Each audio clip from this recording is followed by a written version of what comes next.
हमने दूसरी बार फिर से क्लास को स्टार्ट करा है और अब हम शुरू करने जा रहे हैं top 20 question answer with solution. इसका हम पार्ट 5 पढ़ने वाले हैं। पार्ट 5 में हमारा जो क्वेश्चन रहेगा वो हम फार्मासिस्ट रिलेटेड रहेगा। जैसे कि हमारा आज का पहला क्वेश्चन है क्वेश्चन नंबर 7, यानी कि पहला क्वेश्चन हमारा वो है what do you mean by code of pharmaceutical ethics. ठीक है, फार्मास्यूटिकल एथिक्स के जो कोड है उससे आप क्या समझते हैं। Write in brief about ethics for pharmacist in relation to his job. एक ही क्वेश्चन में जब दो क्वेश्चन ऐड करके हमसे पूछा जाता है तो हमको हाफ हाफ मार्क्स के हिसाब से लिखना पड़ता है। सपोज 6 मार्क्स का क्वेश्चन है तो 3 मार्क्स का आपको इस बारे में लिखना होगा और 3 मार्क्स का आपको इस बारे में लिखना होगा।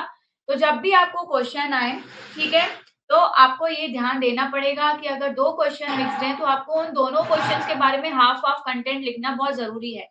जैसे ऊपर का लिखा है कोड ऑफ फार्मास्यूटिकल एथिक्स, अगर आप उसी के बारे में ही बहुत सारा कंटेंट लिख देते हो, 4-5 पेजेस उसके बारे में ही लिख देते हो और नीचे वाले का सिर्फ एक ही पेज लिखते हो कि फार्मासिस्ट की क्या ड्यूटी है in relation to his job, तो आपके नंबर कट होने के चांसेस हैं। ठीक है, नंबर आपको फुल मिलने के चांसेस कब होते हैं, जब आपसे एक ही क्वेश्चन में दो तरह के क्वेश्चन पूछा गया है तो उन दोनों का ही आप आधा आधा आंसर पूरा लिखो। ठीक है, तो सबसे पहले जो पूछा गया है आपसे कोड ऑफ फार्मास्यूटिकल एथिक्स, तो कोड ऑफ फार्मास्यूटिकल एथिक्स का मतलब होता है हम जो फार्मासिस्ट हैं हमारे लिए जो पीसीआई ने गाइडलाइंस बनाई है, जो निर्देश बनाए हैं, उसको कहा जाता है कोड ऑफ फार्मास्यूटिकल एथिक्स। ठीक है, हिंदी में ये क्वेश्चन आपसे पूछा गया है कि फार्मास्यूटिकल एथिक्स कोड से आप क्या समझते हैं या आपका क्या मतलब है। फार्मासिस्ट के लिए उसकी नौकरी के संबंध में एथिक्स के बारे में संक्षेप में लिखिए। यहाँ पे आपसे नौकरी के संदर्भ में पूछा गया। ठीक है, नौकरी के संदर्भ में पूछा गया है और आपके सिलेबस में अगर आप देखोगे तो जो कोड ऑफ फार्मास्यूटिकल एथिक्स है वहां पे आपको in relation to his job पूछा गया है। ठीक है, in relation to his medical profession पूछा गया है, ट्रेड पूछा गया है और आपसे पूछा गया है उसका प्रोफेशन। आप जब देखोगे आपका चैप्टर नंबर 10, ठीक है, ये जो क्वेश्चन है आपके चैप्टर नंबर 10 में से आया है।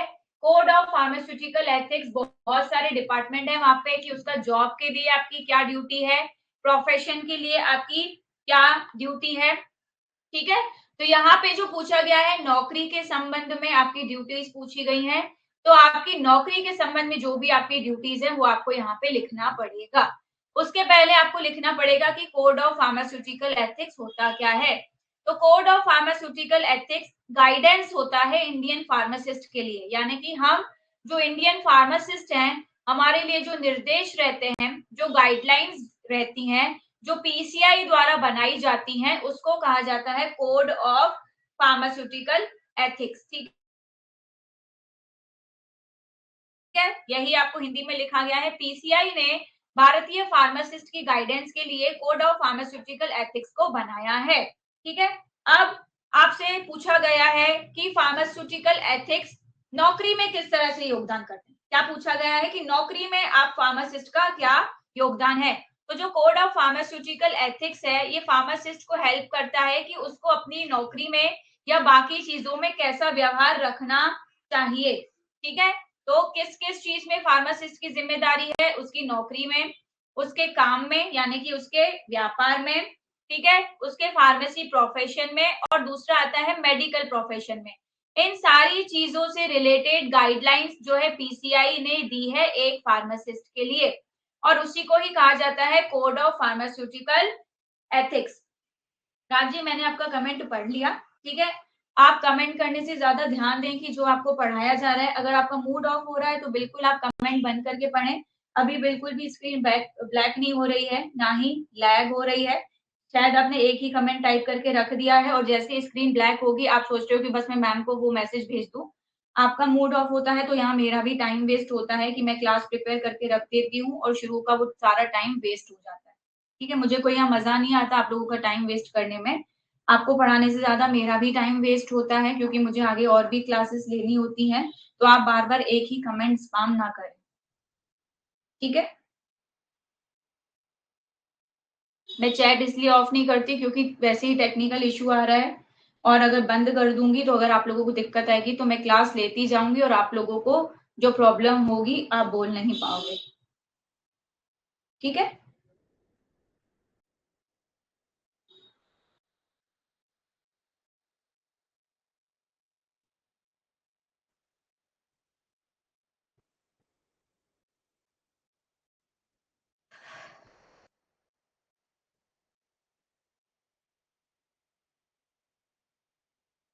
तो फार्मास्यूटिकल एथिक्स को हमें क्या पढ़ना है, हमें जॉब वाला पूछा गया है कि नौकरी में फार्मासिस्ट की क्या जिम्मेदारी है, उसके बारे में हमको लिखना है।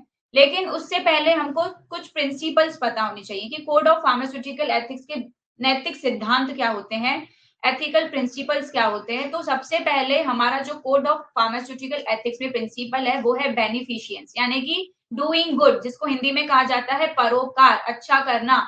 फार्मासिस्ट की जिम्मेदारी है कि वो हमेशा पेशेंट का अच्छा सोचे, ठीक है, हमेशा पेशेंट पे परोपकारी व्यवहार रखे। ये सबसे पहला प्रिंसिपल है हमारा कोड ऑफ फार्मास्यूटिकल एथिक्स का। और हम फार्मासिस्ट की सबसे पहली जिम्मेदारी भी यही है कि पेशेंट का अच्छा सोचना। दूसरा प्रिंसिपल है नॉन मेलफिशिएंस, यानी कि डू नॉट हार्म, कभी भी हमारी वजह से किसी को हानि नहीं पहुंचनी चाहिए, कोई नुकसान नहीं पहुंचना चाहिए। ये हमारी सेकंड प्रिंसिपल और सेकंड जिम्मेदारी है। थर्ड प्रिंसिपल है कोड ऑफ फार्मास्यूटिकल एथिक्स का, वो है ऑटोनॉमी, यानी कि रिस्पेक्ट फॉर पेशेंट चॉइसेस।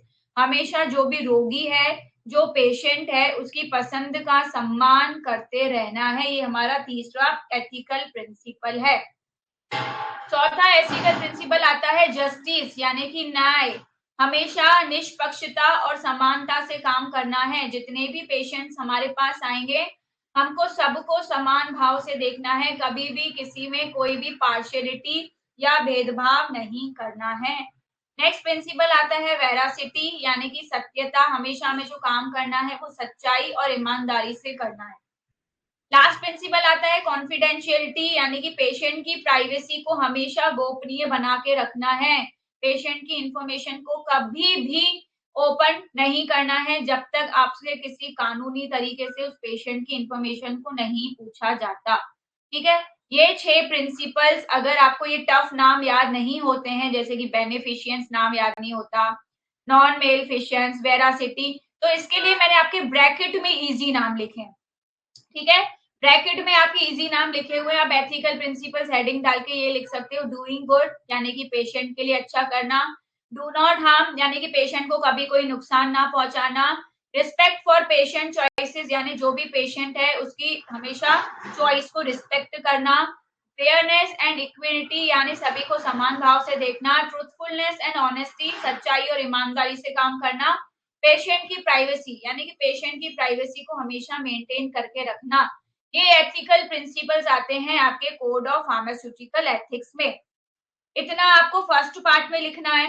अब सेकंड पार्ट में इसमें क्या क्वेश्चन पूछा गया है कि code of ethics for pharmacist in relation to his job, यानी फार्मासिस्ट के काम के लिए कोड ऑफ एथिक्स, यानी कि जब फार्मासिस्ट कहीं नौकरी करता है तब उसकी क्या क्या ड्यूटीज होती हैं, तब उसकी क्या क्या जिम्मेदारियां होती हैं। तो सबसे पहले आता है फार्मेसी का कंडक्ट, यानी कि जो आपका फार्मेसी स्टोर है उसको आप कैसे चलाओगे।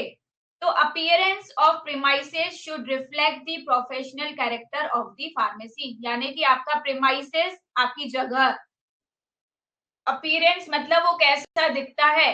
तो जो भी आपका प्रीमाइसेस है, जैसा वो दिखता है वैसा ही आपका प्रोफेशनल कैरेक्टर भी दिखता है। अगर आपकी दुकान में साफ सफाई है, अगर आपकी फार्मेसी स्टोर में साफ सफाई है, बिल्कुल पता चलता है कि आप अच्छे से काम करते हो, आपके अपने काम के प्रति लग्न है, कर्तव्यता है। ठीक है। तो जैसा आपका प्रीमाइसेस दिखेगा वैसा आपका प्रोफेशनल कैरेक्टर दिखेगा। सबसे पहला ये गाइडलाइन कहा है पीसीआई ने, जगह का लुक फार्मेसी के प्रोफेशनल कैरेक्टर को दिखाना चाहिए। दूसरा है sign, notice, description, wording, stationery, indications should be simple in size, design and terms, यानी कि आप दुकान पे जो भी साइन यूज करते हो, जो भी नोटिस लगाते हो, जो भी डिस्क्रिप्शन लगाते हो, बिजनेस रिलेटेड चीजें लगाते हो, उससे जुड़े इंडिकेशंस लगाते हो, सब साइज में, डिजाइन में कंट्रोल्ड होने चाहिए, सिंपल सोबर होने चाहिए। आपने कभी किसी मेडिकल की शॉप पे ऐसा देखा कि मेडिकल शॉप पे ऐसा डरावने अक्षरों में जैसे डेंजर वगैरह लिखा हुआ होता है ना? कैसे कैसे अलग अलग भाषा में ऐसे डेंजर वगैरह लिखा हुआ होता है लाल से अक्षरों में। ऐसा कभी मेडिकल शॉप पे देखा कि अजीब से अक्षरों में फार्मेसी स्टोर पे लिखा हुआ हो? नहीं। फार्मेसी स्टोर में जब भी कोई डिजाइन होता है, जब भी कोई लिखा होता है, एकदम सिंपल सोबर डिजाइन में लिखा होता है, एकदम सिंपल और सोबर लिखा होता है। क्यों? क्योंकि ऐसा गाइडलाइंस में कहा गया है कि जो भी नोटिस आप लिखो, जो भी साइंस आप यूज करो, जो भी डिस्क्रिप्शन आप लिखो, ठीक है, वो सब क्या होना चाहिए? सिंपल सोबर होना चाहिए, ज्यादा तड़क भड़क वाला कुछ नहीं होना चाहिए। ठीक है, जिस तरह की आपकी फार्मेसी दिखेगी वैसा आपका प्रोफेशनल कैरेक्टर दिखेगा। ठीक है, फार्मेसी को अच्छे से कंडक्ट कर लिया आपने, तो नेक्स्ट ड्यूटी क्या आती है आपकी? नेक्स्ट ड्यूटी आती है आपकी प्रिस्क्रिप्शन को हैंडल करना, प्रिस्क्रिप्शन को संभालना। When a prescription is presented for dispensing, it should be received by a pharmacist without any discussion or comment over it. जब कोई प्रिस्क्रिप्शन देने के लिए दिया जाता है तो फार्मासिस्ट को बिना किसी चर्चा या कमेंट के ले लेना चाहिए। ये मैंने आपको पहले भी पढ़ाया है कि जैसे ही प्रिस्क्रिप्शन आता है, प्रिस्क्रिप्शन पे कुछ भी चर्चा नहीं करनी है पेशेंट से, शांत स्वभाव से प्रिस्क्रिप्शन को ले लेना है फार्मासिस्ट को। ठीक है, प्रिस्क्रिप्शन लेने के बाद फार्मासिस्ट को क्या करना है? It is not the right of pharmacist to add, omit और सब्स्टिट्यूट एनी इंग्रेडिएंट और alter the composition without the consent of prescriber. अब फार्मासिस्ट ने प्रिस्क्रिप्शन ले लिया, ठीक है, अब फार्मासिस्ट का यह अधिकार बिल्कुल भी नहीं है कि वह प्रिस्क्राइबर की सहमति के बिना कोई भी चीज जोड़े, कोई भी चीज हटाए या कोई भी चीज बदले या उसकी बनावट में बदलाव करे। कोई भी राइट फार्मासिस्ट के पास नहीं है। ठीक है, अगर फार्मासिस्ट को लगता है कि इसमें कोई कमी है, कोई इनकम्पेटेबिलिटी है, ज्यादा डोज है या कोई गलती है, तो प्रिस्क्रिप्शन में अगर सुधार की जरूरत है तो प्रिस्क्राइबर के पास वापस भेजना होगा, यानी कि डॉक्टर के पास वो पर्चा वापस भेजना होगा। लेकिन आप अपनी मर्जी से उसमें कोई भी दवाई को ना ऐड कर सकते हो, ना चेंज कर सकते हो, ना हटा सकते हो, ना डोज चेंज कर सकते हो, आप कुछ भी नहीं कर सकते। अगर आपको लगता है कि कोई एरर है, ठीक है, कोई भी एरर है, कुछ भी गलती है, कोई इनकम्पेटेबिलिटी है, ओवरडोज है, तो आपको प्रिस्क्रिप्शन को प्रिस्क्राइबर यानी कि डॉक्टर के पास वापस भेजना है करेक्शन और अप्रूवल के लिए। आपका काम है सिर्फ दवाई देना, प्रिस्क्रिप्शन लेने के बाद आपका काम है सिर्फ और सिर्फ दवाई देना। ठीक है, जब आपने प्रिस्क्रिप्शन चेक कर लिया तो आपने प्रिस्क्रिप्शन की दवाइयां दे दी, वो हो गई आपकी सेकंड ड्यूटी। थर्ड ड्यूटी आती है आपकी हैंडलिंग ऑफ ड्रग्स। आपने इतना बड़ा फार्मेसी स्टोर खोल के रखा है, उसमें इतनी सारी ड्रग्स हैं, उसको हैंडल करना भी तो आपकी ही ड्यूटी है। तो all possible care should be taken to dispense a prescription correctly.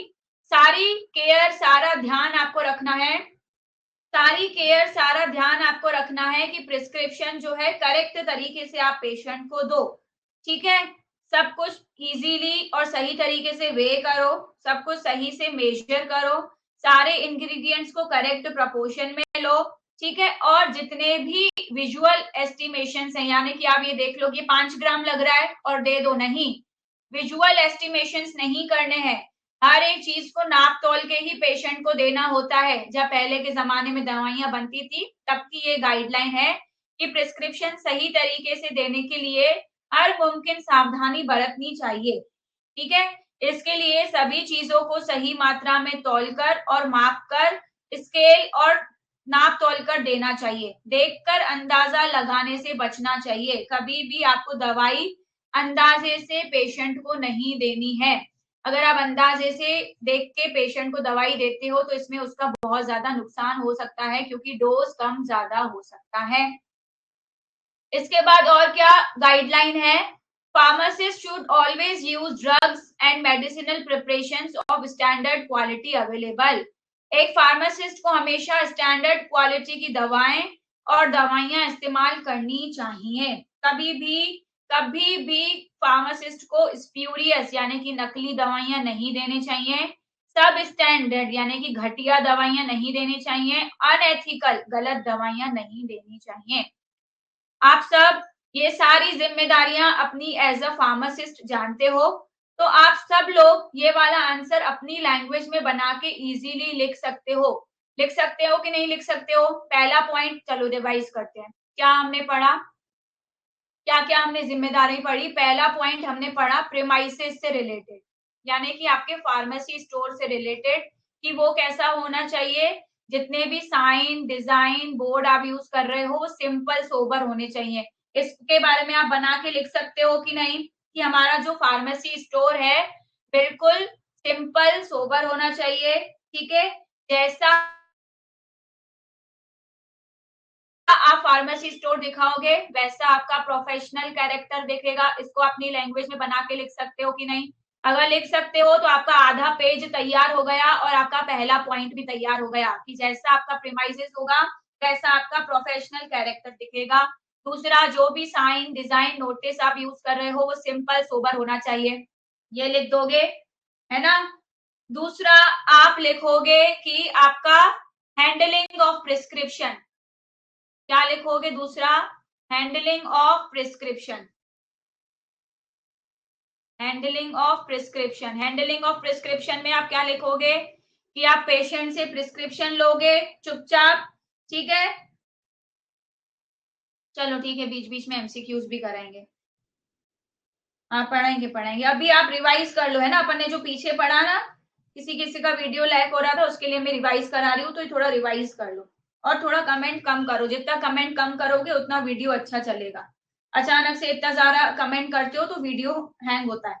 ठीक है, दूसरा आप क्या लिखोगे? हैंडलिंग ऑफ प्रिस्क्रिप्शन, यानी कि जैसे ही आपने पेशेंट से प्रिस्क्रिप्शन लिया, आपको उस पर कोई भी कमेंट नहीं करना है, कोई भी चर्चा नहीं करना है, चुपचाप आपको प्रिस्क्रिप्शन ले लेना है। ठीक है, फिर आपको क्या करना है कि जो भी प्रिस्क्रिप्शन है उसको आपको चेक करना है, और अगर आपको लगता है कि कोई भी चीज गलत है, इनकम्पेटिबल है, ओवरडोज है, रॉन्ग है, ठीक है, ठीक है, अगर कोई भी चीज कुछ भी गलत है तो आपका बिल्कुल हक नहीं है कि आप कोई भी चीज उसमें ऐड करें, कोई भी चीज उसमें ओमिट करें, यानी कि कोई भी चीज उसमें रिमूव करें या कोई भी चीज उसमें चेंज करें, आप कुछ भी नहीं करेंगे। अगर आपको चेक करने के बाद कोई भी चीज गलत लगती है तो आप प्रिस्क्रिप्शन को प्रिस्क्राइबर के पास वापस भेजेंगे, यानी कि डॉक्टर के पास वापस भेजेंगे और बोलेंगे इसमें इस चेंज की जरूरत है। ठीक है, तीसरा पॉइंट हम क्या लिखेंगे? Handling of drugs. तीसरा क्या है हमारा? Handling of drugs. हमने इतनी बड़ी दुकान खोल के रखी है, इतनी सारी ड्रग्स को हम स्टोर कर रहे हैं, उसको हैंडल करना भी तो हमारी जिम्मेदारी है ना? तो हम क्या करेंगे? हम देखेंगे हम जो भी ड्रग्स दे रहे हैं वो अच्छी क्वालिटी की हो, वो कभी भी स्प्यूरियस ना हो, नकली ना हो, सब स्टैंडर्ड ना हो, यानी कि लो क्वालिटी की ना हो, अनएथिकल ना हो। तो ये सारी चीजें हमारी नौकरी के कर्तव्य हैं, हम इंडियन फार्मासिस्ट की गाइडलाइंस हैं। ठीक है, हाँ हेडिंग से ही सोच के लिख सकते हो, हेडिंग याद कर लोगे तो अंदर का कंटेंट खुद बना के आप आसानी से लिख पाओगे। ठीक है, आप ये सोचना ना वहां पे कि हम फार्मासिस्ट हैं, हमारी जॉब से रिलेटेड हमारी क्या ड्यूटीज हैं, तो उस टाइम हेडिंग नहीं भी याद आए तो 10 बार अगर पॉइंट भी लिख दिए तो आंसर बढ़िया हो जाएगा। समझ गए? इसी को ही अगर डायग्राम बना के फ्लो चार्ट के फॉर्म में लिख दोगे तो भी और बढ़िया हो जाएगा। ठीक है, एथिकल का मतलब होता है नैतिकता, हमारा कर्तव्य। ठीक है, इतना आपको इस क्वेश्चन में लिखना है। अब आ जाते हैं हमारे नेक्स्ट क्वेश्चन पे जो कि बहुत इजी है। ठीक है, वो है बीएमडब्ल्यू से रिलेटेड। बीएमडब्ल्यू होता है आपका बायोमेडिकल वेस्ट मैनेजमेंट, है ना? बायोमेडिकल वेस्ट मैनेजमेंट, उसको क्या कहा जाता है? बीएमडब्ल्यू। क्वेश्चन आता है,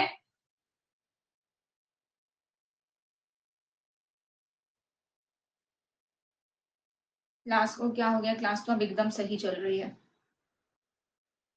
बायोमेडिकल वेस्ट मैनेजमेंट, ठीक है, बायोमेडिकल वेस्ट मैनेजमेंट। कभी कभी क्वेश्चन आता है कि बीएमडब्ल्यू पे शॉर्ट नोट लिखिए, तो आपको पता होना चाहिए कि बीएमडब्ल्यू का मतलब है बायोमेडिकल वेस्ट मैनेजमेंट, है ना? क्लास एकदम सही चल रही है? मैं कमेंट्स ऑफ कर दूं? किसी को कोई दिक्कत तो नहीं आ रही है? वीडियो ऑडियो सब क्लियर है? लैग तो नहीं हो रहा? क्लास क्लियर चल रही है एकदम? क्लास एकदम क्लियर चल रही है? अटक तो नहीं रही है? तो मैं चैट ऑफ कर दूं? कल नहीं, ये तो आज ही पढ़ाया जाएगा, है ना? चलिए,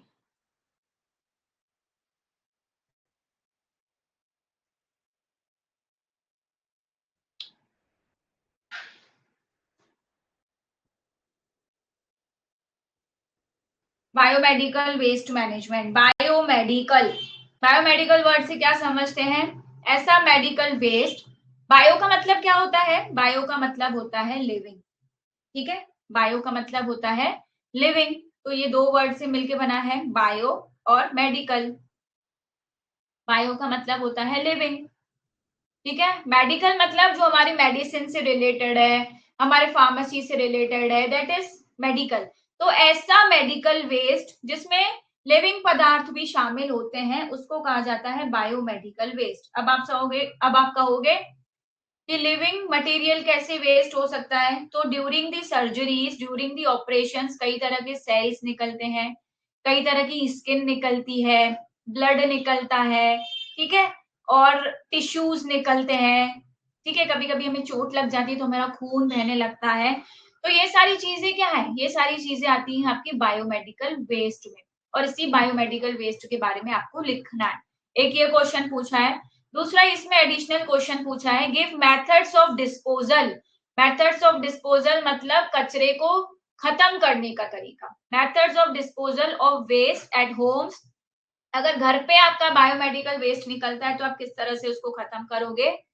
फार्मेसी में निकलता है तो किस तरह से खत्म करोगे? हॉस्पिटल्स में निकलता है तो किस तरह से खत्म करोगे? वो आपको लिखना है according to biomedical waste management rules 2016। BMW से आप क्या समझते हैं? घर, फार्मेसी और अस्पताल में कचरे को निपटाने के तरीके बताएं बायोमेडिकल वेस्ट मैनेजमेंट नियम 2016 के हिसाब से।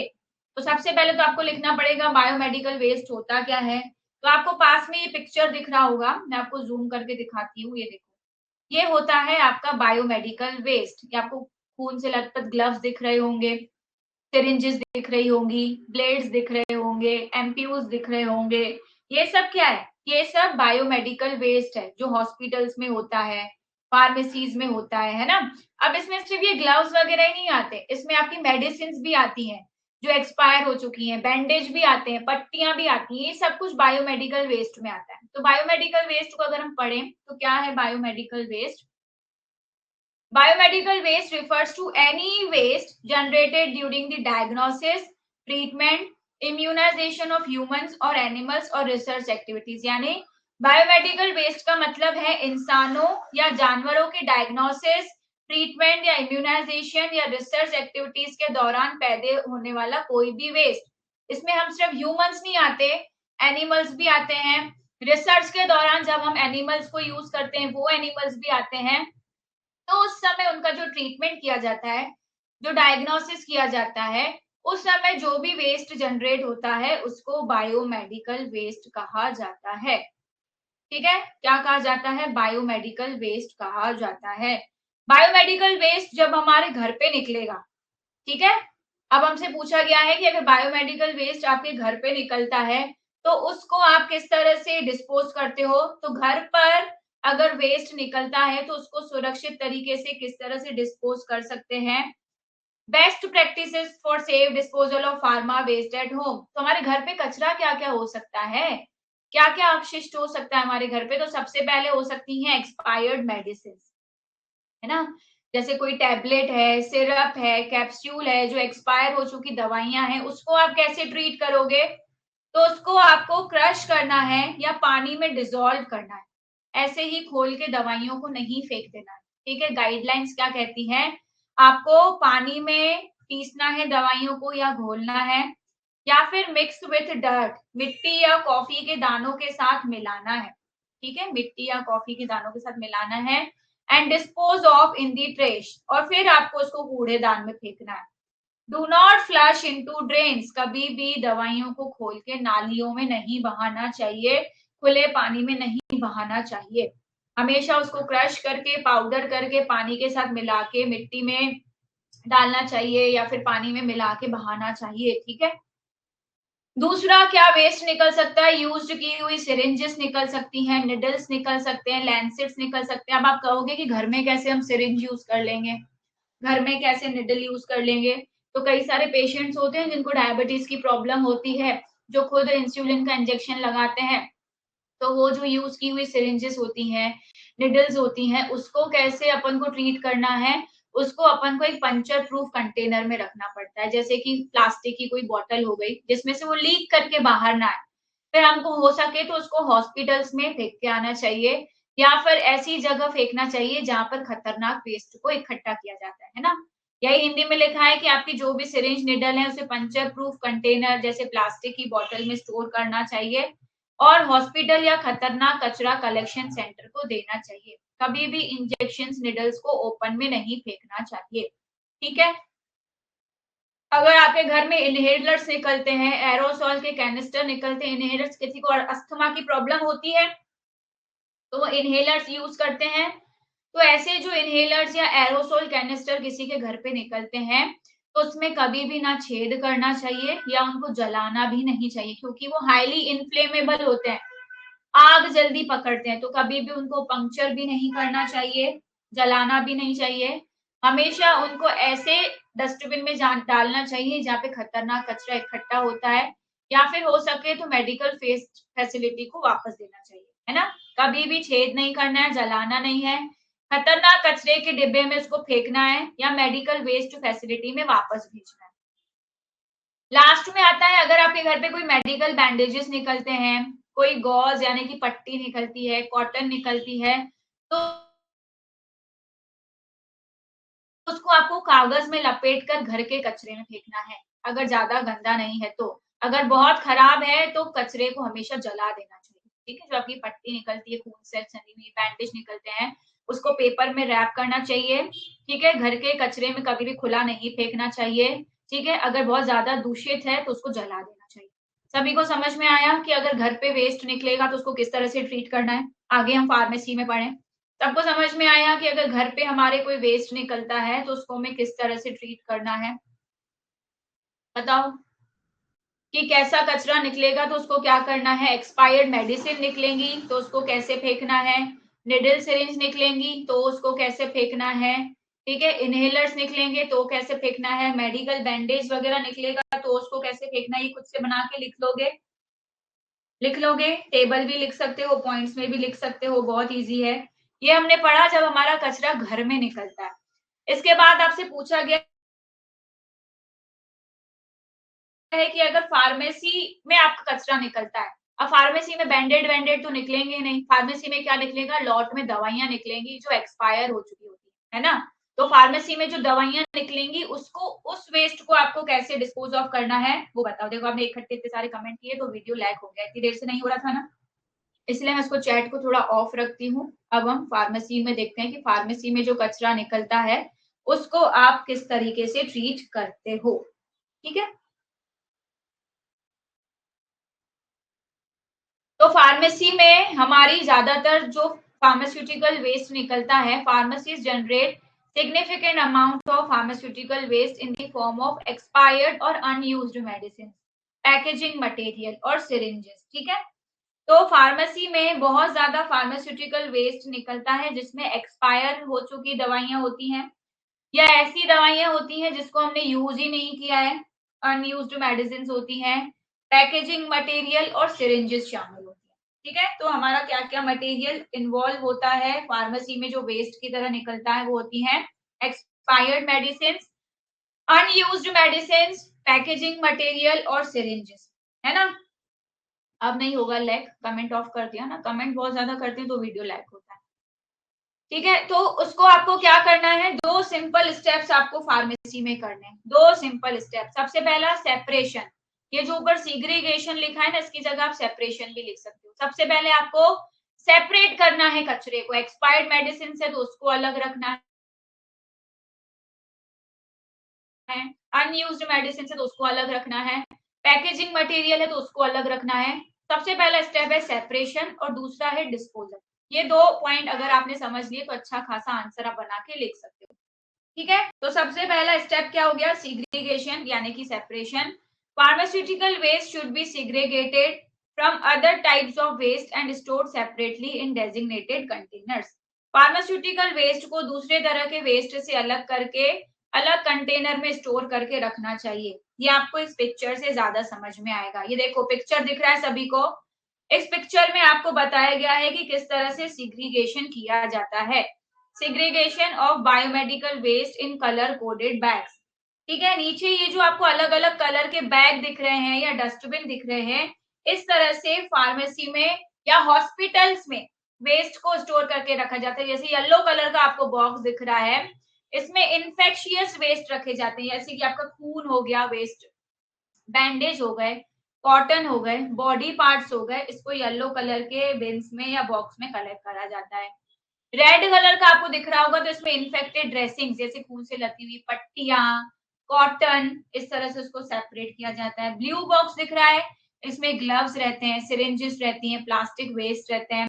ब्लैक दिख रहा है, इसमें cytotoxic drugs, expired medicine, chemical waste इसमें रहता है। और व्हाइट कलर का रहता है जिसमें शार्प्स रहते हैं यानी कि नुकीले पदार्थ, जैसे आपकी निडल्स हो गई, ग्लासेस हो गए। तो इस तरह से हॉस्पिटल्स में और फार्मेसीज में सेग्रीगेट किया जाता है वेस्ट को। सेग्रीगेट करने के बाद इसको डिस्पोज ऑफ किया जाता है। सेकेंड स्टेप है डिस्पोजल। तो pharmaceutical waste should be disposed by incineration और थ्रू ऑथोराइज्ड रिसाइकलर्स और कलेक्टर्स। तो फार्मास्यूटिकल वेस्ट को या तो जलाकर खत्म किया जाता है या रिसाइकलर के थ्रू किया जाता है या फिर कलेक्टर के जरिए डिस्पोज किया जाना चाहिए। The waste should not be disposed in open landfills or dumped in water bodies. Waste को कभी भी खुली जगह नहीं फेंकना है या पानी में भी बिल्कुल नहीं फेंकना है, क्योंकि वो जो मेडिसिन हैं वो एक्सपायर्ड मेडिसिन हैं। खुले में फेंकोगे तो कोई भी जीव जंतु उनको खाएगा तो उनको हानि हो सकती है। पानी में बहाओगे तो पानी तो हम सब तक किसी ना किसी फॉर्म में सप्लाई होता ही है, तो और भी हानि हो सकती है, कोई भी बीमारी पूरी जनता में फैल सकती है। अब हॉस्पिटल और फार्मेसी का सेम होता है कि हॉस्पिटल में भी बहुत ज्यादा बायोमेडिकल वेस्ट जनरेट होता है। कई नुकीले पदार्थ निकलते हैं, बहुत सारे इन्फेक्शियस वेस्ट निकलते हैं, एनाटॉमिकल वेस्ट निकलते हैं, जैसे कि सेल्स निकलते हैं, टिश्यू निकलते हैं, ब्लड निकलते हैं, क्योंकि हॉस्पिटल में तो सर्जरीज होती हैं, इलाज होते हैं, तो कई अलग अलग तरह के वेस्ट निकलते हैं हॉस्पिटल से। तो उसका भी सबसे पहला स्टेप क्या होता है, सिग्रीगेशन करना यानी कि अलग करना। तो जो भी बायोमेडिकल वेस्ट है उसको सिग्रेगेट किया जाता है, अलग अलग कलर के कोड के कंटेनर्स में रखा जाता है। बायोमेडिकल वेस्ट को वेस्ट के टाइप के हिसाब से बनने की जगह पर ही अलग अलग कलर कंटेनर में रख देना चाहिए, किया जाता है ऐसा हॉस्पिटल्स में। फिर उसको स्टोर करके रखते हैं, मतलब जब तक हम उसको डिस्पोज ऑफ नहीं कर देते, सड़ा नहीं देते, तो बायोमेडिकल वेस्ट को ऐसी जगह पर स्टोर करके रखना चाहिए जो सुरक्षित हो, जहां कोई अनजान लोग ना पहुंच सके और जहां सेफ्टी पूरी तरीके से मौजूद हो। ऐसे नहीं कोई भी वहां पे चला जाए, उसको खोल दे, ठीक है, और वो कचरा बाहर निकाल दे, नहीं, इससे इन्फेक्शन होने के चांसेस होते हैं। स्टोरेज के बाद आप उसको ट्रांसपोर्ट करके ऐसी जगह लेके जाते हो जहां पे आप उसको सड़ाओगे। तो biomedical waste should be transported in closed vehicles. Biomedical waste को बंद गाड़ियों में लेके जाना चाहिए जिन पर सही निशान लगे हों और वो ये बताते हो कि किस तरह का वेस्ट है उसमें। जब आप बड़ी बड़ी कचरे की गाड़ियां देखते होगे जो हॉस्पिटल से निकलती होंगी, तो उसपे निशान बने रहते हैं, उसमें लिखा भी रहता है कि उसमें बायोमेडिकल वेस्ट है, किस तरह का वेस्ट है। लास्ट स्टेप आता है ट्रीटमेंट एंड डिस्पोजल। तो बायोमेडिकल वेस्ट है उसको सही तरीके से ट्रीट और डिस्पेंस ऑफ करना चाहिए ताकि इन्वायरमेंट में कोई खतरा ना पहुंचे, वातावरण पे कोई खतरा ना पहुंचे। तो बायोमेडिकल वेस्ट का ट्रीटमेंट और डिस्पोजल नियमों की दी गई गाइडलाइन के हिसाब से होना चाहिए ताकि पर्यावरण के लिए सही हो हर चीज, पर्यावरण को, पेशेंट्स को, आम जनता को किसी भी चीज में हानि नहीं पहुंचनी चाहिए। इस तरह से बायोमेडिकल वेस्ट मैनेजमेंट को ट्रीट किया जाता है। इसको भी आप अपने लैंग्वेज में बना के लिख सकते हो। फार्मेसी और हॉस्पिटल वाला जो है ज्यादातर सेम ही है, इसमें ज्यादा कुछ डिफरेंस है नहीं। ठीक है, आप फार्मेसी वाले पॉइंट्स हॉस्पिटल वाले में लिख सकते हो, हॉस्पिटल वाले पॉइंट्स फार्मेसी में लिख सकते हो। ये जो आपको डायग्राम दिखाया जा रहा है कलरफुल पिक्चर वाला, चाहो तो पेंसिल कलर्स और क्रेयॉन्स लेके जा सकते हो एग्जाम में, और ये डायग्राम भी बना सकते हो कि येलो कलर के बॉक्स में कौन सी चीजें रखी जाती हैं, रेड कलर के बॉक्स में कौन सी चीजें फेंकी जाती हैं, व्हाइट कलर के बॉक्स में कौन सी चीजें फेंकी जाती हैं। तो जब आप इस तरह से डायग्राम के फॉर्म में भी आंसर लिखोगे तो आपका आंसर अच्छा हो जाएगा। बायोमेडिकल वेस्ट मैनेजमेंट है आपका चैप्टर नंबर 17। चैप्टर नंबर 17 है आपका बायोमेडिकल वेस्ट मैनेजमेंट BMW। ठीक है, चलिए अगर आप सब चाहें तो मेरा यूट्यूब चैनल है फार्मेसी विद स्वाति, उसको सब्सक्राइब कर सकते हो, और चाहे तो मुझे इंस्टा पे भी फॉलो कर सकते हैं, फार्मेसी विद स्वाति मेरी आईडी है। फार्माकोलॉजी की एक रील मैंने आज सुबह ही डाली है आप सभी स्टूडेंट्स के लिए ट्रिक्स के साथ। ठीक है, हाँ थैंक यू प्रिंस, अगर इजी लग रहा है तो थैंक यू सो मच। मेरा मेन मोटिव यही है कि आपको फार्मेसी लॉ एंड एथिक्स और कम्युनिटी फार्मेसी दोनों में आपको अच्छे से पढ़ा पाऊँ। Thank you so much everyone, मिलते हैं